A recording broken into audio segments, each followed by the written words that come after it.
Shooting time চলতেছে আমাদের, shooting time. দেখেন কবির ভাই ফ্যাকের মধ্যে আর্মি ট্রেনিং নিতেছে।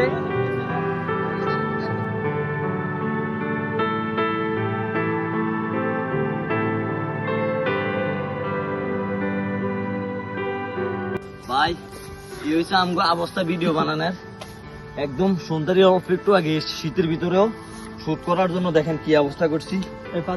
তারপরেও ভাই আপনারা ফলো করেন না, লাইক করেন না ভাই, বুঝি না আর কি করলে যে ফলো লাইক করবেন আল্লাহ ভালো জানে। ওকে সমস্যা নাই, ইনশাল্লাহ একদিন না একদিন অবশ্যই করবেন, আল্লাহ ভরসা। ইয়া করেন একটা থাম্বনেল ছবি